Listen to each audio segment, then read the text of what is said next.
right. Welcome in. It's a hump day, and you are locked into the Sports Huddle on SEMO ESPN Radio.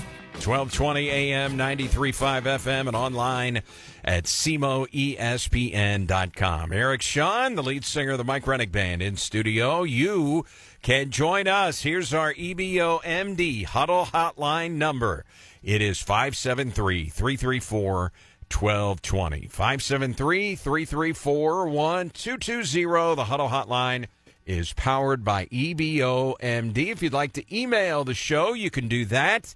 Our email address is sportshuddle1220 at gmail.com. Sportshuddle1220 at gmail.com. And if you want to follow us on Twitter, we have a Twitter account. You can find us at SportsHuddle1. That's the number 1 at SportsHuddle1. And again, the EBOMD Huddle hotline number 573-334-1220. Mr. Michael Rennick is in the house. Got your Lions Club shirt on today. That means you're giving a speech later? Meeting day. Okay. It's a meeting day. All right. Yeah, no speeches. Okay. Well, that's good. I don't know. I talk enough. Are you somebody that talk enough. That likes to give speeches? That likes to give them? Yeah. I don't know if like is the word, but it doesn't bother me to give them. If I'm asked to do any of that, I can't stand it. Does that make sense? What I'm saying? Yes. I don't like go seeking it out, but I can't stand it. Doesn't bother me to get up and talk in front of people. Well, I know that sounds weird for somebody that talks on the radio. It's a different element when you're talking into a microphone than when you're talking in front of a group of people. Well, it definitely is. Obviously, the beauty of this is, we always talk about, hey, you picture one person, and that's who you're talking to. So it's like you're talking to your buddy about sports or whatever the case is. But I've told so many people over the years who we've got on the radio or doing an interview with, if they're not veterans like coaches, it's just you and me having a conversation. Right. That's all you think about. Yeah. It's just you and me, tossing it back and forth. That's all you need to think about. Don't be nervous.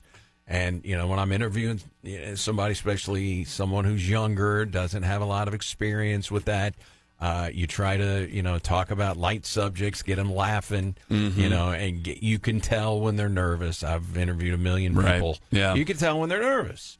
And there are ways that you can help them out in a situation like that. But I'm not big for public speaking. And it's the old Jerry Seinfeld bit. The New York Times did a recent poll asking people what their biggest fear was. He said number 2 was death. Number 1 was public speaking. Yeah. Death was number 2. Death was number 2. What can and obviously I know you take pride in this, as we all do. Part of doing this job, whether it be this show or whether it be on our sister station KZIM, KSIM, where it's a lot of news and events, or whether it be on the music side, number 1 is be prepared. Absolutely. Know what you're going to say before you crack the mic. Have a plan, have an entrance and an exit plan. All those kind of cliche things, and it really translates the same to public speaking. At least the way that I go about it, it's be prepared. I know sometimes some people are gifted with the ability just to stand up and speak, and a lot of it's off the top of their head. But I think if you talk to any person that deals in teaching speech, it's like have everything written out for yourself. Have it all written out. But what gets me more uptight than anything is not because I feel like I'm going to be prepared. I don't mind getting up and talking in front of people, but it's like, is the microphone going to work? Is the it's more like the logistical pieces of it as opposed to actually doing it. Does that make sense? Yeah. Because some of that stuff is beyond your control. You can't control it. Right. I can't tell you, after years of being a broadcaster, you would think that I would not get as rattled when I have technical issues, and I don't get as rattled, but I still get a little rattled because I just get so frustrated when I've got technical issues. My hotspot won't work. I'm doing a Squirrels doubleheader in Chaffee the other night, and my hotspot, I'm outside. I've got a canopy. The Squirrels brought me a canopy, and when we're outside, I bring table and chairs. You got to make shift. And so my hotspot overheated. You ever been outside with your phone and your phone overheats? Yeah. Same thing with my hotspot. We go flying off the air. And so I'm doing all my little tricks to cool my hotspot down, getting it in a cool spot. I had it in my briefcase so it was out of the sun and everything. And when I close my briefcase, the Ethernet cord wants to work its way out. Then it's off. So, but I still get frustrated with technology and glitching and technical issues, which you can't control it. You just can't control it. And most people, and I know we've talked about this, whether it be in the live in front of a big setting in front of people, or even what we do, if you don't draw attention to it, most people never know that something was wrong. I always feel like you got to at least mention something. Don't sit there and keep going on. Now, sometimes I will get mad when an internet's glitching and things and I'm getting mad. I'm like, I'm sorry, we have no control over this garbage situation that we're in. And if I get frustrated about that, but yes, you're right. The only thing that you hate, that I hate, and I just think because I am always thinking about the listener. The listener deserves you to be prepared to do as good a job as you can, give them as much information as possible. Sure. That's the bare minimum that you can do as a broadcaster. And I just feel like sometimes you're flying off the air. Like the other night, my hotspot overheats. I did give a little explanation about it. But you just think people are listening and going, what kind of a clown show are we dealing with here? They can't even flying off the air. So you feel like you owe them a little explanation, but at the same time, you don't want to, you can't just hyper focus on that. Well, I mean, you think about you're in your own home. I mean, everything now is digital internet based, so you're at the mercy of how good a signal is going to be. I mean, you think about it in your own home, like you're trying to get on, a computer, or you're trying to get on something, and it's like it's spinning. I mean, sometimes like just the works get clogged up. I mean, just the signal just isn't there. More often than not, though, the technology is pretty darn dependable, and it's good, and that's a beautiful thing. But every once in a while, and I get it too. You also don't want the appearance that you're a Nimrod. Like that it's your fault. I'm not saying you as in you, but just you. So you feel like I got to explain myself here, right. Because. But anyway, there's I think there are some. I think that preparedness piece, again, whether it's here in this industry or speaking in front of people, if you've got that part down, that goes a long way to cooling the nerves. I've told people a million times, and when there are people that want to get into broadcasting or in broadcasting, and I run across a lot of them, obviously opposing radio teams, you got young radio broadcasters, and when they ask you certain questions or for advice, and what would you tell me if I asked you this, the preparedness thing, I tell everyone, failing to prepare is preparing to fail. Mm-hmm. It's just the way it is. Yeah. I mean, there are some things that you can only prepare so much. You can over prepare. I mean, I'll go into a broadcast. I may have a million different things and notes and stats and bio information, all of that. And you just have to know as a broadcaster, you're not going to use probably 60, 70% of that. But if something comes up, you've got it. Sure. You're there. Yeah. It's like I've got information. Every single human who could possibly participate in this game, football, basketball, baseball, there's a good chance a lot of them are not going to get it. But if they do, I've got the information for you. So, yeah, the technology thing. Preparing. We're always preparing. So the internet will definitely go out in this studio before we're done because we have thrown the jinx on it. And it won't be the provider's fault. It'll be the broadcasting's fault. All right. It was not a good final result for the Cardinals last night. That's 2 games in a row where different same outcome, different ways to get to the outcome. It was a 3rd consecutive blown save for Ryan Helsley 2 nights ago. And I've got some information on Helsley and his 4-seam fastball. Velocity's there, but his usage is much different this year. And when hitters are ahead on the count, they are now more predictably predicting that he is going to come with the 4-seam fastball, and they're hammering it when he has it in the strike zone. So there is nothing wrong with his velocity. Movement appears to be there. It is pitch selection and pitch location. But right now, Ryan Helsley is not the same guy. That doesn't mean that he cannot be the same guy as he was in 2024, but that was a disappointing loss. Also considering the guy who he gave up the home run to. I mean, he hadn't hit a home run all year. And then last night, you see Miles Michaelis gives up a home run to this light-hitting second baseman named Andres Jimenez, who had not homered since March 31st. And he takes Michaelis out in the first inning. It was a cookie right down the middle. They show the replay. Meatball. I mean, middle. It's the only pitch that kid could hit for a home run. And he did? He's a singles hitter. Yeah. And so immediately you're behind. Give the Cardinals credit, and that's one thing I will say about this team. Man, how many times have you seen them come back in games where in 2023, and then in a lot of last year, you're like, no way, yeah. They're not coming back. They come back this year. Yeah.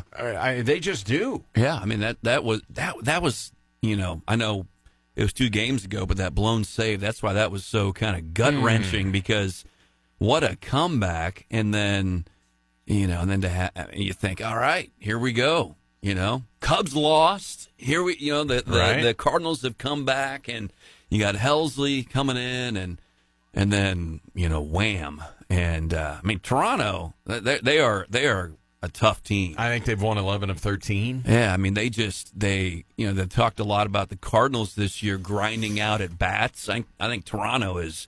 They're tops, it seems like, at doing that. Rarely strike out, really, work counts. I mean, a lot of 2-strike hitting. I mean, all those sort of things that obviously lead to a successful offense. And man, they just they keep it going. I mean, one after another. And so anyway, that loss 2 nights ago was tough. And then, same way yesterday. I mean, you feel like, okay, 3-0, first inning. There's a lot of game left, and there was, and they took it right to the end, obviously. But the pitching's just kind of been a little bit off last couple of games. Starting pitching, bullpen, obviously. Offensively, I would say it's a fair assessment to say that the Cardinals' starting pitching and the bullpen right now are leaking oil. Yeah, I would agree. I'm not saying that they've blown a gasket, right? But they are leaking oil. Yeah, I mean the slide is definitely. Are they feeling the stress of? And they haven't even started the stretch, or they've just started the stretch of all these games. At least feeling the stretch of the stress of what's to come. But yes, I mean I think is the book out? Have they been able to do enough at the start of the season to surprise some people, but now, the book's kind of out on how to approach the Cardinals' starters that had done well to start with. And maybe it's too early to say. I mean, Michaelis, had he won 4 in a row, I think, coming into last night? He had been good. Yeah, so one game, it's a stinker, so we'll see how he responds. But definitely have not kept the offenses at bay, at least in the last 2 starts. I mean, but you go back and look at I guess you go back to the Liberatore start. He started against the Dodgers, right, on Sunday. So you had 2 just amazing starts with Sonny Gray and Eric Fetty in the first 2 games of the Dodgers series, and then that leaking kind of started, I think, with Liberatore, and it kind of continued through yesterday. And Palante wasn't bad. I mean, he only gave up a couple of runs. Well, he really settled down. He fell behind early. I think runs in the first and second innings. Right. And then that was it. That's all they got against. McGreevy is who started on Sunday. Oh, yeah. Yeah, it was McGreevy. You're talking about the loss. Yeah, the loss. McGreevy gave up 4. Right, yeah. And then he kind of, settled a little bit. But, Palante had a tough start. Obviously, Michaelis did as well. But, you got, I mean, the fight they have to continue to come back, but you just got to quit getting down. There's too much having to come back. You need to be out in front early and maintain that. So, for whatever reason, Nolan Gorman has been the lost Cardinal. You just can't get any playing time. They would rather get Ryan Valade into the lineup in right field. This is Taylor Motter of 2025. Why is he even on the roster, and why is he seeing at bats over Nolan Gorman? I don't get it. I understand about left-handed pitching, but guess what? If you are indeed in a runway season and you're giving runway to Jordan Walker, Nolan Gorman, and these young players, you're going to have to get Nolan Gorman exposed to left-handed pitching. That's just all there is to it. 2023, he proved he can hit left-handed pitching. He needs to see lefties. He has to see them in order to get exposure and get a chance to hit them. Well, he's been good on this homestand, and we don't know about Brendan Donovan. It's a big toe injury. Said he's having trouble pushing off on the toe, so there's no chance. No one has said this, but there's no chance he plays today, not if he's got a sore big toe. So all of a sudden, there is a spot open today for Nolan Gorman. But you've got a left-handed pitcher on the mound, Eric Lauer, for the Toronto Blue Jays. But going into the game last night, I'm not going to give Oliver Marmol all this credit, okay? You're not? No. In this particular instance, going into the game last night, Chris Bassett, the starting pitcher for Toronto, he's a very good starting pitcher. He's got a nice, healthy contract. He's making a lot of money. He's having a good year. Chris Bassett versus Nolan Gorman. 2 at-bats for Gorman in his career against Bassett, both home runs. It's a no-brainer that Gorman has to be in the lineup against Bassett. Yeah. Agree? Absolutely. He was in the lineup against Bassett and did this. Cardinals down 3 with 1 out. Swing and a drive. That baby's way out of here. Gorman unloads and ties this game. He tried to get in there with the cutter, up and in, and Gorman beats him to it and drives this thing. That's got to make Gorman feel great. 6th hit on the homestand, 3rd homer, and the Cardinals have come all the way back. So, 6th hit of the homestand for Gorman, his 3rd home run of the homestand. I don't care if Sandy Koufax is pitching, arguably the greatest left-handed pitcher of all time. I've got to have Gorman in the lineup today. And you would think he just hit a home run, Donovan's out. It's a no-brainer again, but I'm not putting anything past anybody. But you got to think Nolan Gorman is going to be in the lineup today. They're not going to run Barrera? Yeah, Barrera out there at second base. So you got to think Gorman will be in the lineup. Starting to swing the bat after Marmol, it was almost a refusal to play him. Yeah. You got that doubleheader against the Kansas City Royals. and he got filleted in the lineup both games. Gorman's rotting. Yeah. He is rotting on the bench. Well, I mean, only Pozo, okay, in the last 17 games has less plate appearances than Nolan Gorman on the roster. Let's get a little bit more of Nolan Gorman. I'm not saying that I am completely sold that he is going to be, a starting everyday player in the big leagues, but he shows you flashes. Well, I think that's the thing. I mean, you hear that, that call from last night. That's obviously what keeps him as an intrigue for the front office and for the Cardinals. I mean, he's got just elite power, obviously. That's a good way to phrase it. He does have elite power. He's got a great arm. I mean, I'm looking at the defensive metrics, okay? I looked at the defensive metrics. Runs saved, outs above replacement, okay? Or outs above average. Brendan Donovan, Nolan Gorman, almost identical. I don't want to hear anything about defensive metrics. No. Donovan has a gold glove. I'm not saying Gorman is a gold glover. I'm saying defensive metrics say those guys are almost dead even. And his gold glove is as a utility. Utility. Not taking anything away from him by any means, but you could still be better at one position than the other when you're a utility guy. And, yeah, Gorman plays his defense is just fine. I mean, and he's not Arenado on days he starts at third, but he is just fine defensively. Yeah. Yeah. Maybe, he's fighting the narrative, obviously. And it's a narrative he's created. It's not necessarily one that's just made up about him, but, striking out too much, not being able to, goes into long, maybe, dips of doing nothing.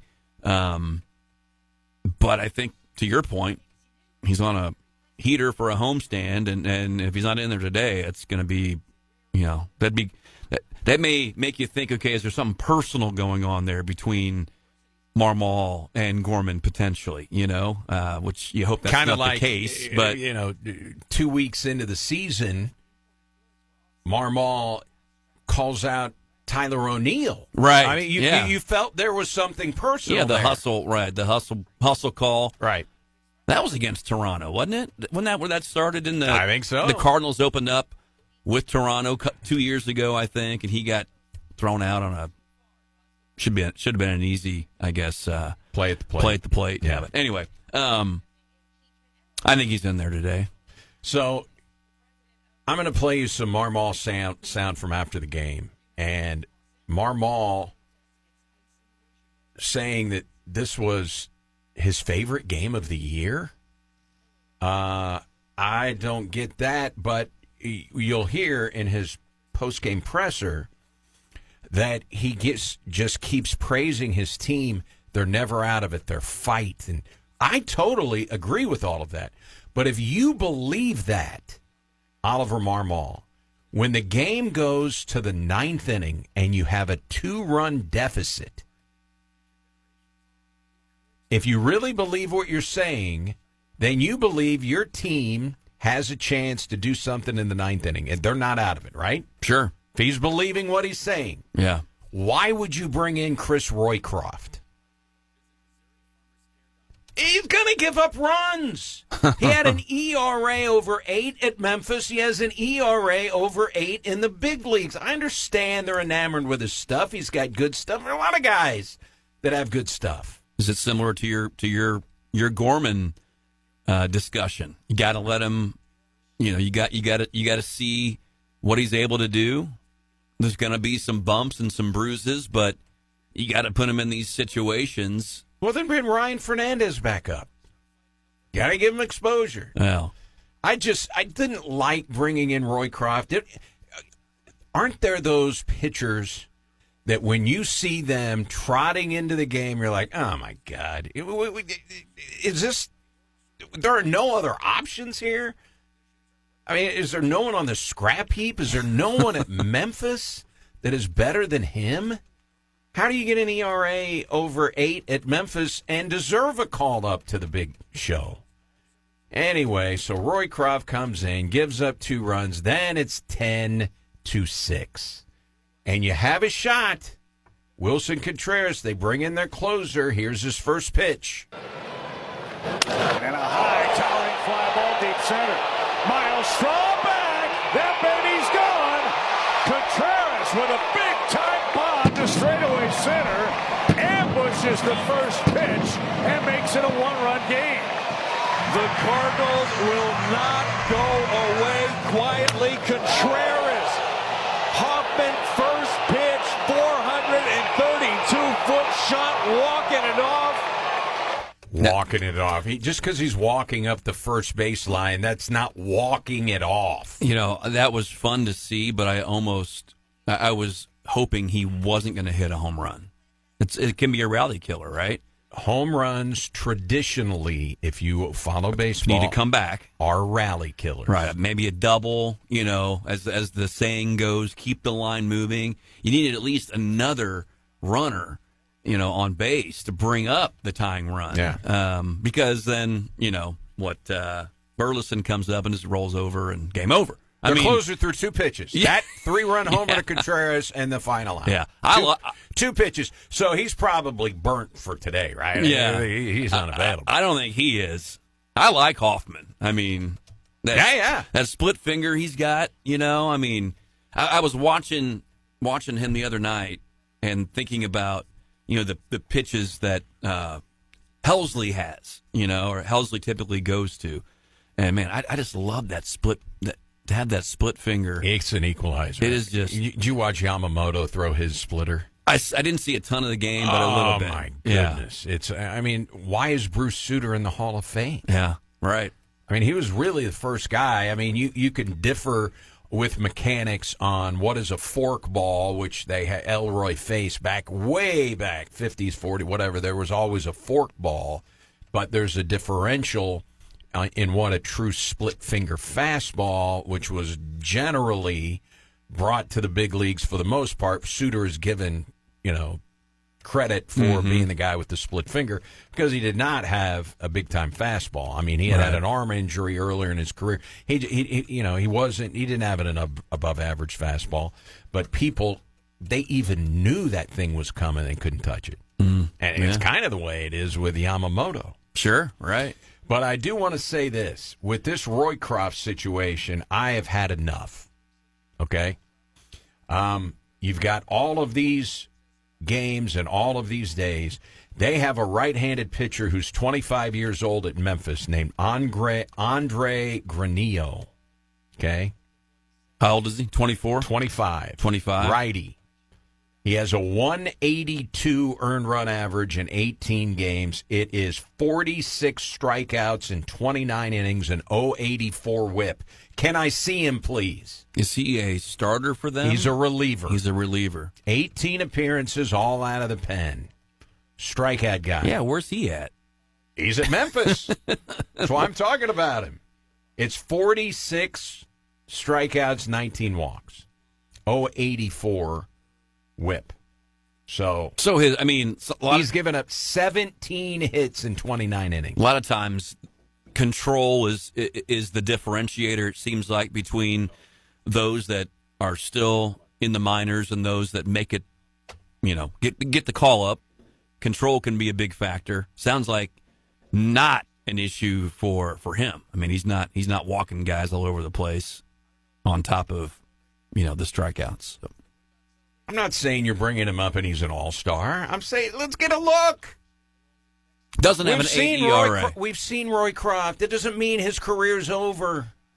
And I understand Granillo, however you want to pronounce it, is not on the 40-man. You can take care of that. I don't want to hear that as an excuse. When I see Roycroft trotting in from the bullpen in a 2-run game, you're like, there's no way he's going to pitch a scoreless inning. In a perfect world, the Cardinals don't give up those 2 runs in the 9th inning. That home run from Contreras would have been a walk-off. Yeah. And I understand you can't factor that in because you say, well, if this didn't happen, then what did happen would have, No, because things could be you different. You probably see Hoffman right off the bat if they're only down by 2, right? I mean, because he came into the game in mid-inning, didn't he? In the ninth? Yes. Came in and threw 2 pitches. Yeah. So maybe he starts the ninth is what I'm saying. Yeah, you know? I don't know. Who knows? But still, if you think, hey, this team is good at fighting back, then you want to keep the score as close as possible and give them the bottom of the ninth to scrap their way back and potentially win it. But I do agree with you. If it's a 2-run game, managers are funny that way. If it's a save situation, which means 3 runs or less, they go to their closer. If they get a run to make it 4, even if the closer was warming up, more often than not always, sometimes they still bring him in, more often than not, if they need work. They haven't, right. You know, you went into the game saying, I don't care what the score is, he needs an inning. That's different. Yeah. So, yes, I agree with you. He probably would have started the 9th inning. But still, you don't know. I just, Roycroft, okay, he's got nice stuff. Go work it out in Memphis. You know, you can call him back up. Let me see Granillo. I'd like to get a look, please. Can I have some Andre? just a little taste. I need a taste. You taking phone calls? Yes. All right. Yeah. It's time to go to the EBOMD Huddle hotline number. And our buddy Ken is on the line. Ken, thanks for the call. Welcome into the Huddle. Hey, guys, wanted to switch gears a little bit, stick with baseball, but jump to the college side. And, Eric, I guess I got to confess, I got to get something off my chest. I've done something in the last week and a half that I never thought I would do before. You might be able to hazard a guess on where I'm going with this. Listen, man, I have done the same thing, and I would have bet you $1 million I was never going to do that. But, yes, I am with you. I've pulled for Murray State. Wow, I never thought it would happen, but I don't know. I guess it's just the love of the little guy and what they've been able to do. I jumped on the bandwagon a little bit, I guess, and they're in the regional. They pulled that out. It was funny. We were watching that game, that final game, and my son came through, and he sat down, and my wife was there. We were watching it, and I don't know. I guess you could tell pretty quickly I was pulling for Murray. He said, "You want Murray to win?" I said, "Yeah." He said, "You hate Murray." I said, "Yeah, I know, but So anyway, I just couldn't help but jump on, I guess. And what they're doing is great for college baseball. I mean, and number 4 regional seed to make it to Omaha. And of course, they were, as that's what I've told people. They were an average or below average OVC team. I mean, they don't have a lot of history in baseball. More times than not, it seems they were toward the bottom of the league, and to pull off what they've done, it's been incredible to watch. It's 5 consecutive 30-win seasons, Ken, and they've won, I think, 42 ball games this year under Skirka. They did all of that under Skirka. They had been a factor in the Missouri Valley in baseball. They hadn't won anything until this year, but they were like second, third. I mean, they were one of the better baseball programs in the Valley when they went there because of Skirka, and they were better with Skirka before they left the OVC, so he can clearly coach. I retweeted, however you want to say, on X or formerly Twitter, a tweet yesterday from Griffin Demarais, and he is a sports multimedia journalist. Anyway, he put out a tweet.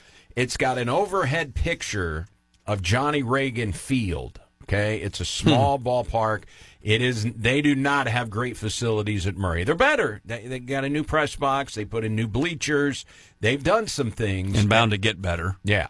They've done some things at Murray State. But here's his tweet, Ken. Murray State making it to Omaha is one of the best stories in college sports. This is their stadium. And you see the picture of Johnny Reagan Field. It holds 800 people. Their head coach, Dan Skirka, literally cuts the grass. You got to feel good for those guys.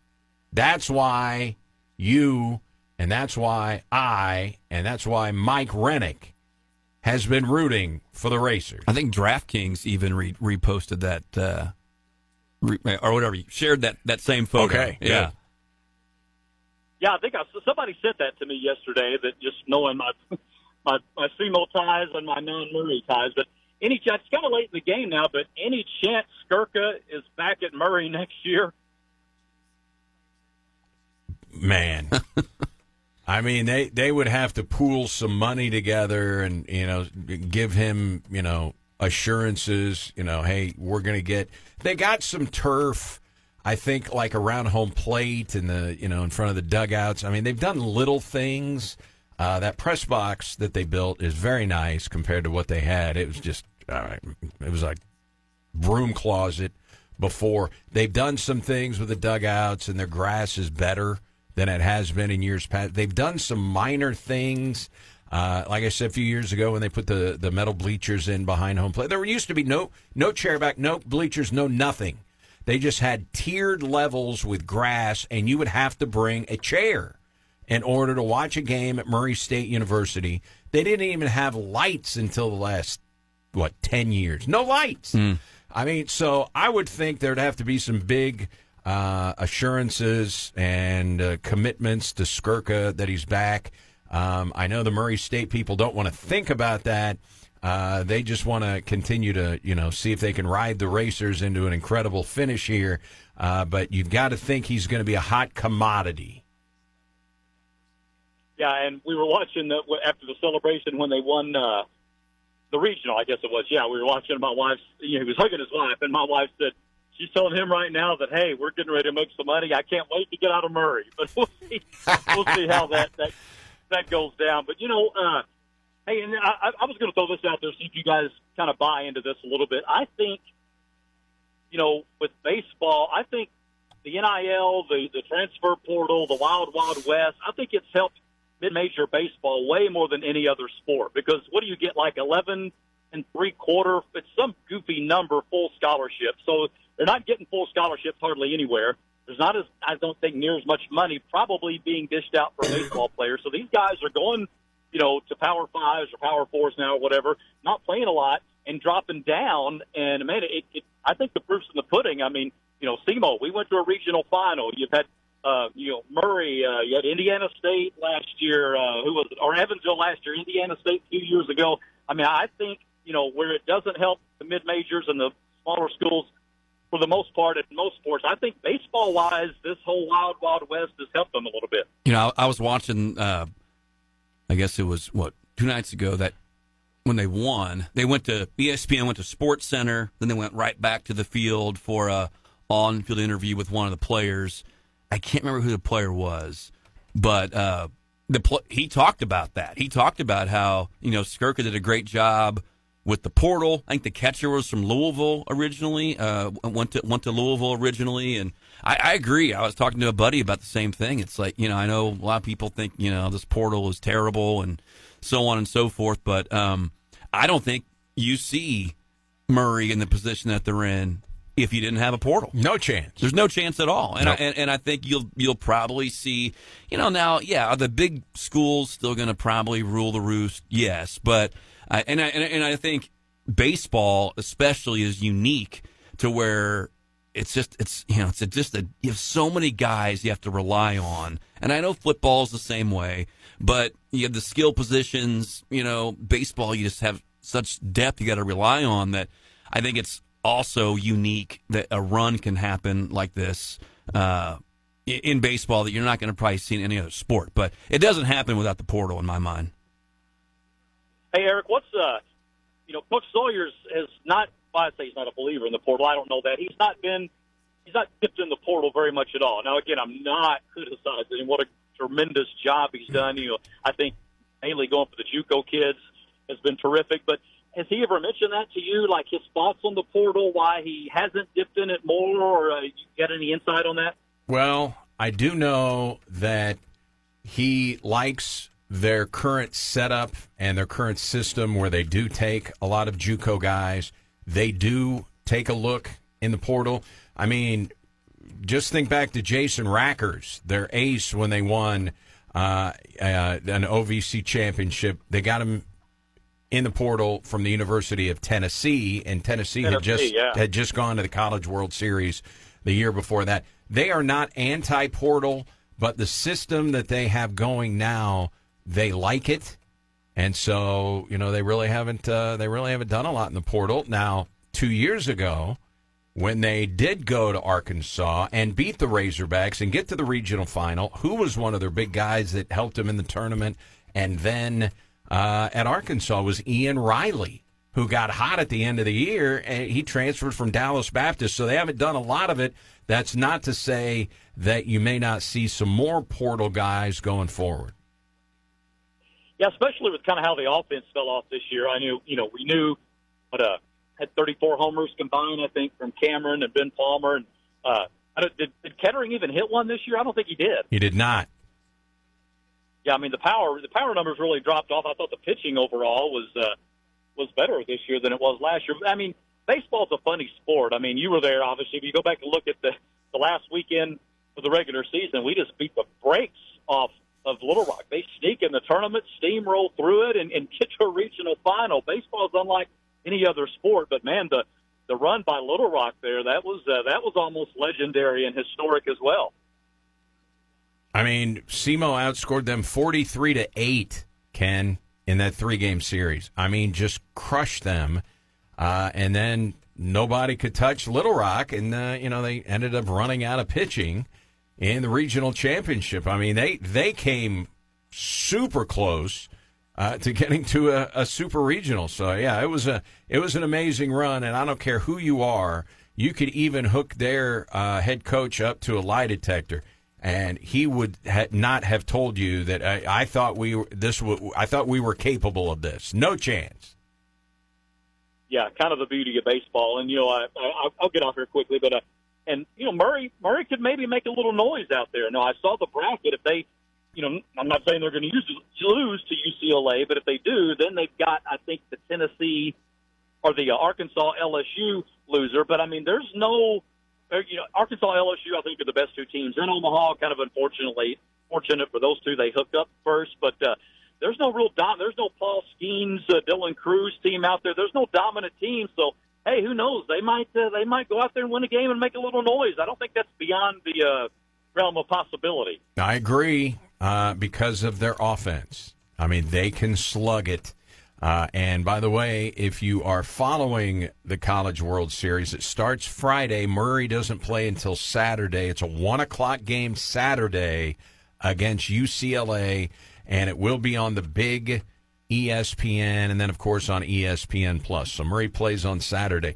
You've got a puncher's chance when you can swing the bat like Murray State can. Yeah, I totally agree. And, again, baseball is just a funny sport. And, I would think they're not satisfied, just going out there. They're going to try to make some noise, and this might be the year to do it. But always fun to watch the College World Series. That's on my bucket list. I've never gotten out there for it, but I would love to get out there for a weekend and just catch a game or two. I've got a lot of friends I know have been out there. Just a great atmosphere out in Omaha for that thing. I would love to be able to go to the College World Series in Omaha. I'd love to broadcast from there. That stadium is just absolutely marvelous. I don't think there's any question it would be an upset if LSU did not win the Jello shot category out there, Ken. Yeah, Rocco's. No doubt the Tigers are going to win that thing. Hey, why doesn't Mike Brennick just send a few of us out there on the SEMO ESPN tab, and we'll make a weekend of it. See, I think you're speaking my language, Kenny. I think we got some Fighting Squirrels baseball this weekend. I thought he slipped out on us. Hey, great to catch up as always, guys. Love the show. Have a good one. You bet, Ken. Thanks for the call. Now, the way that World Series is set, so I know it's double elimination. Until it comes out of double elimination, then it's a 3-game series between the final two teams. For the championship. Yes, they play 3 games. But you stay in your side of the bracket, so there's basically there's A and B or 1 and 2. Correct. So it's double elimination within the 4 teams that you're in that side of the bracket with. Right. And then a winner comes out.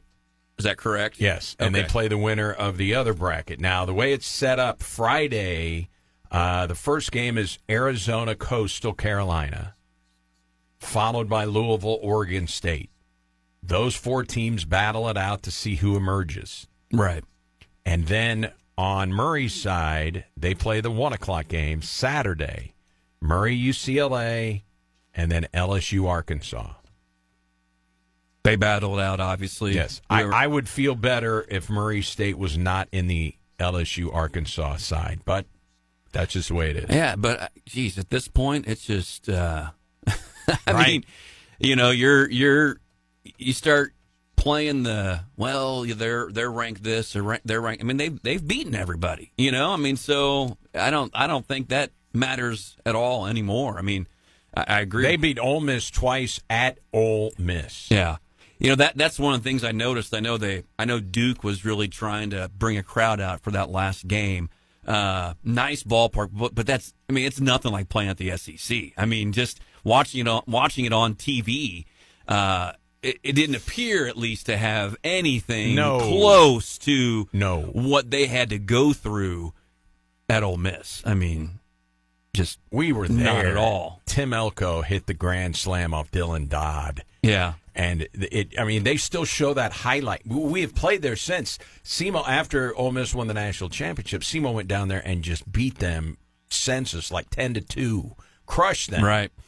And they were showing highlights. You know, they got all these video productions that they put up on the board, and they show the Tim Elko home run off of Dylan Dodd in that regional and the beer shower, you know, where all the students are. Tim Elko, by the way, who hit that slam off Dodd in the big leagues with the White Sox. Yeah. Dylan Dodd just got called back up to the bigs by the Braves. Right. So you're saying they pulled a Cardinals, the Matt Adams home run off of Yes. Clayton Kershaw Yes. on the video board. I'm just saying, I bet they still play that highlight, not just for SEMO. Yeah, But yes. right. Yeah. Yes, they did. You want to hear from Oliver Marmol? Yeah, yes, we do. Okay, we do wanna need to listen to the Cardinals skipper about his team. It's a 1:15 game today, by the way. We'll hear from Oliver Marmol when we come back. It's the Sports Huddle. Sports Huddle on SEMO ESPN, 1220 AM, 93.5 on the FM dial. Eric Shawn, Mike Rennick. The Cardinals lose last night, but Oliver Marmol once again continues to praise his team, who continues to show plenty of fight. There is no question that he is correct about that. Here's Marmol. This group continues to show exactly what they're about, to force their closer in there when you're going into that inning down 4. It's a hell of a job. I mean, it's a good group. They make a lot of contact.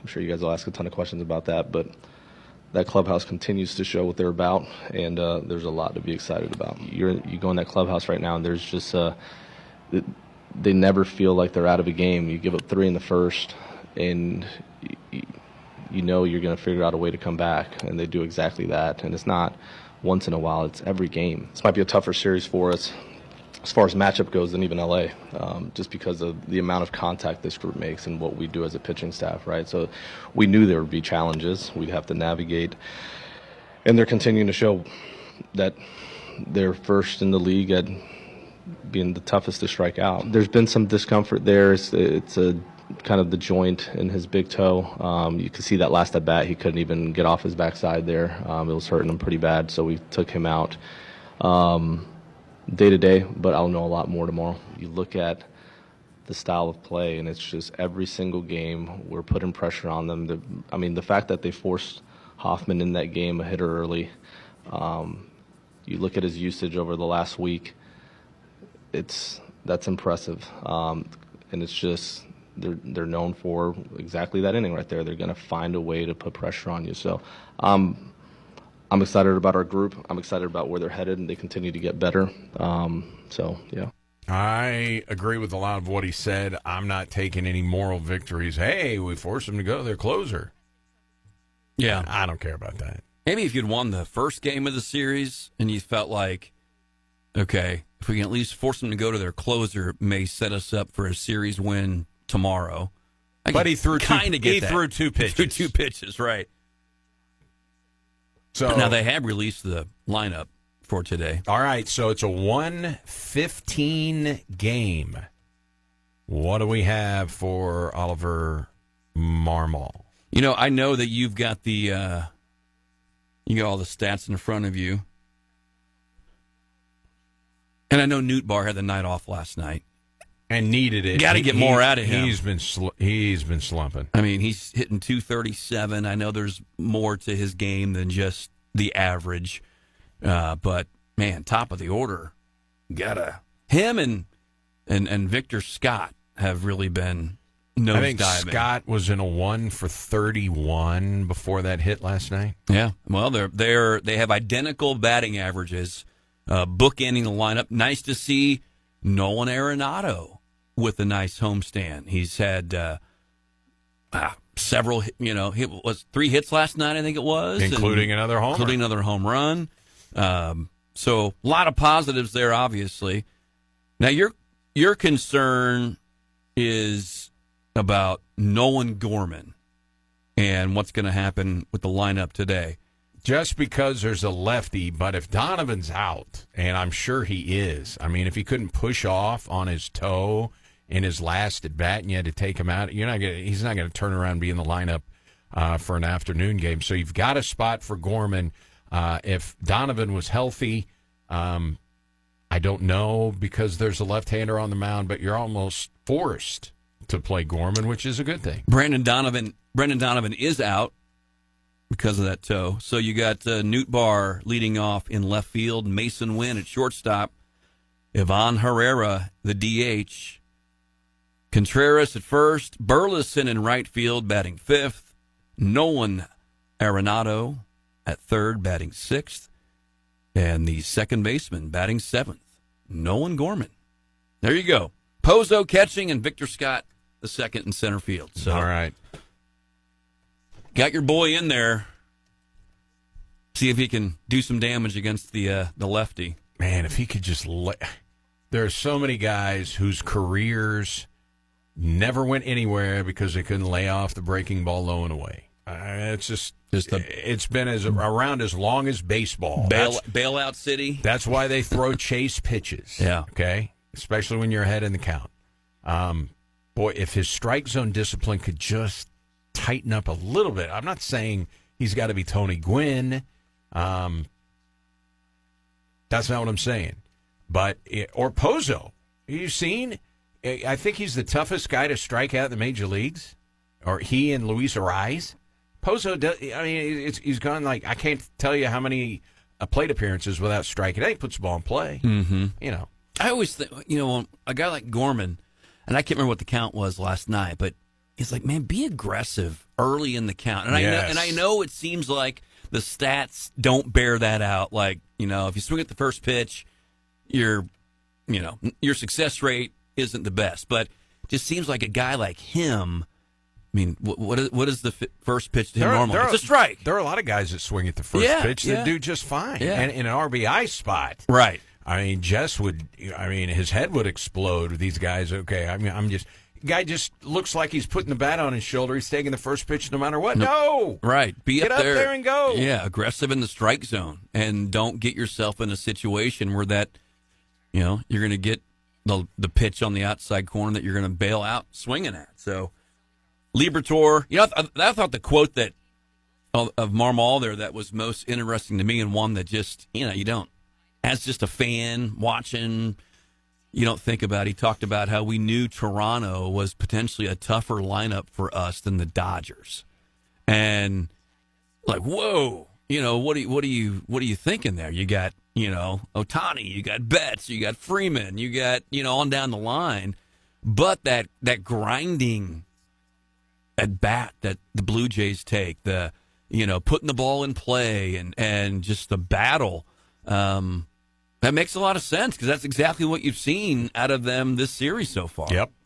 Totally agree.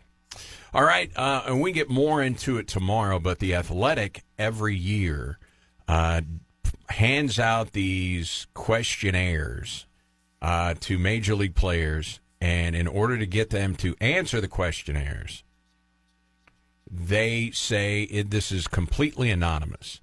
And they ask them a ton of different questions. And they had over 120 different major leaguers respond, and some of them responded to all the questions. Some of them didn't respond to. Anyway, it is current Major League players, and they are asking them different questions. And so I've got a bunch of categories. Don't want to focus on that. We can get more into that tomorrow about the teams, that you like and the teams you hear good things about, teams that you wanted to play for that you would not want to play for. Oh, those so asking them what teams do you like? If you had a chance. Right. Okay, gotcha.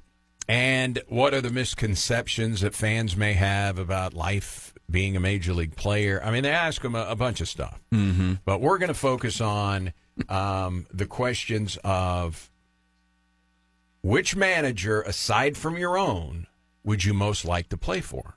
And then the tier of answers. And then the second question regarding the managers, which manager, aside from your own, would you not want to play for? So if I had to ask you maybe top 2 in your mind for current major leaguers who said, if I wasn't playing for my manager, this is the manager that I would like to play for. Craig Counsell. 4th. Bruce Bochy. Number 1. Yeah, I should have gone him first. Is Francona in there? Number 2. Okay. There you go. Good job. Yeah. In a, I guess maybe an upset for some, Cleveland Guardians manager Stephen Vogt, number 3. So it's Bochy, and this is 121 major leaguers. Bochy 1, Francona, Stephen Vogt, Craig Counsell, and then Braves manager Brian Snitker. And these Braves fans are all over social media. They want him fired. I don't get that. And then, so that's the top 5. And then it's Dave Roberts, Alex Cora, Carlos Mendoza of the Mets, Aaron Boone of the Yankees. These are major leaguers responding. Interesting, or maybe it's not that the top 2 are what you would say are old school managers. Here's one quote on Bochy. Why did I vote for Bochy? A lot of championships. I like old school. Yeah, those are quotes. Yeah, Francona. He commands the room almost like a friend. He's still an authoritative figure, but I would say he's more like a young grandpa. He's a legend. All right. Give you a guess on maybe the top 2 or 3 managers, according to the major leaguers who responded to this. Managers you would not want to play for. And I'm going to take out Bud Black, who is tied for first, because Bud Black has already been fired by the Rockies. Okay. There was a tie for number 1, managers you would not want to play for. There's a tie for number 1, you said?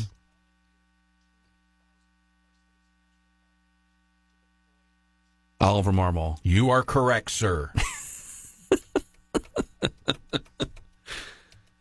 Oliver Marmol. What's the quote? The quote, it's kind of a weird quote. It says, I really don't know many managers. I'm trying to think of someone in our division so I can just say someone. Who's the Cardinal guy? Yeah, just put him down.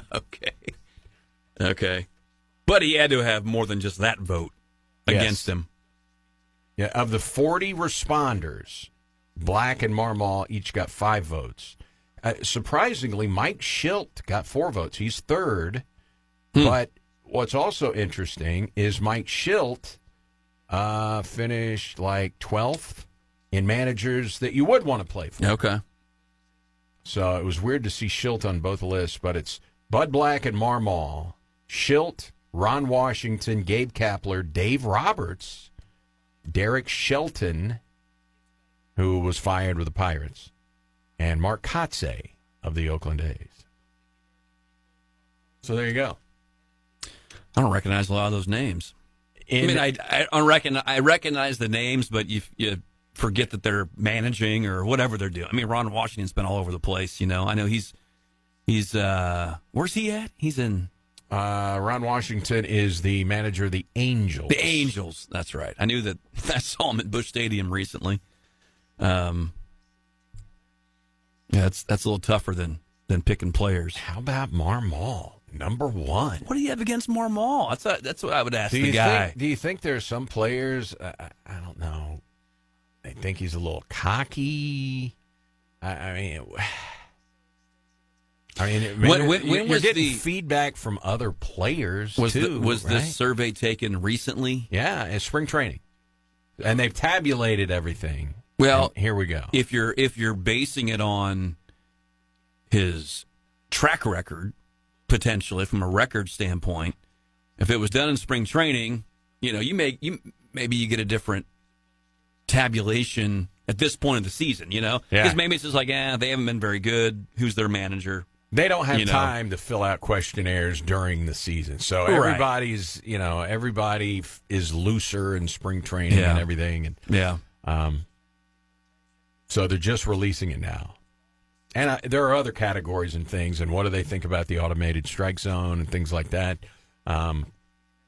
Overwhelmingly, players do not want an automated strike zone, but that is the automated strike zone being every pitch called by the automatic system. So not the challenge ability. System, right? Yeah. Because had they asked them about the challenge system, we don't know.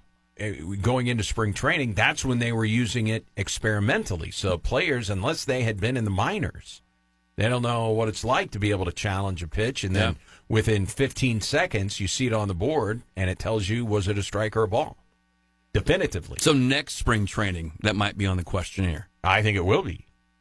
Well, no, because they went through a spring training with it. But it looks like all of the reports are we will have the challenge system next year in Major League Baseball, straight from Commissioner Rob Manfred. And it looks like the Players Association is on board, too. Good. So, I like there it. you go. All right, we've got what's interesting. The Squirrels were supposed to play last night at Notre Dame High School, but their outfield is a marsh, apparently. So they couldn't play last night. So the Squirrels are playing in a tournament at Kappahaw Thursday, Friday, Saturday, Sunday. There are a bunch of teams in that tournament, I think 8 teams. And they'll be playing every day, Thursday, Friday, Saturday, Sunday at Kappahaw, the Kappahaw Classic. And you can come and watch some summer baseball at Kappahaw. Catfish are out of town all week. They're not back in town until Tuesday. They going on a 4-game homestand starting tonight. So every year, SEMO, it's a fundraising arm for SEMO. They run the tournament, and they will take the tickets, and that money will go to SEMO's baseball program. Great. And so the Squirrels have, after getting rained out again last night, 10 games they have had rained out. 10. And so they are playing a doubleheader today against Jackson at 6 o'clock at Kappahaw. So they're playing at Kappahaw Wednesday, Thursday, Friday, Saturday, Sunday. Man. Yeah. That's a nice stretch of games there. Come out to the tournament. They got food. You got the coaches. The coaches and the players are on the grill. The SEMO coaches and players. Yeah, SEMO coaches. Nice. You want to talk to Matthew Kinney? Why'd you call that slider in that game against Tennessee Tech? You can ask him. He'll be there. Let me get your burger off the ground. Why are you such a good pitching coach? They are. I mean, SEMO's got great coaches. I don't know how long you're going to be able to keep them. They've had them for a while with Trevor Ezell and Matthew Kinney. They are fabulous coaches. Well, that's what, when you've talked about Sawyer sticking around here and him being adamant about more money for his coaches. I mean, that's very commendable of him to do that. But he obviously recognizes how good they are and want to keep them around. I mean, sitting on the team bus, riding on road trips, and they're talking about different things and how much of the analytics they do. I mean, Trevor Ezell, you can find video of pretty much every pitch of college baseball. So you can go back, and they've got a service that they subscribe to, and you can watch a guy who you're preparing for, you know is going to be their Friday night starter, and you can see every pitch that he's thrown. Ezel goes through that, pitch usage. There are even times where he's watching the video, and he's like, he's tipping that pitch. And they go into a game. They know it. Knowing the guys, I can't tell you how many times I've talked to Sawyers, and they said, hey, Trevor had already pointed out he's tipping this pitch. Wow. And Simo knew and pounded the guy. I mean, just that's how much they break down all of this stuff. And what guys do against certain pitches and what we think is a good matchup. You can see all the at-bats from guys. I mean, these guys work hard. They've got a lot of tools at their disposal. You can meet them this weekend. Come on out to the Capitol Classic. How many teams are in that? About? 8. 8? Okay. All right. All right. Hello to the radiant and ravishing Dawn Shawn, the hardest lady in medicine. So you are out tomorrow, but you will be back on Friday. So no 3-day weekend this week. Oh, that's right. I'll see you on Monday then. Oh, man, I blew the cat out of the bag. All right. Good stuff. Thanks, Mike. See you, Eric. All right, that is the lead singer of the Mike Rennick Band. Stay tuned. Clinton and Friends coming up next. We'll talk to you tomorrow. Enjoy your Wednesday, everybody.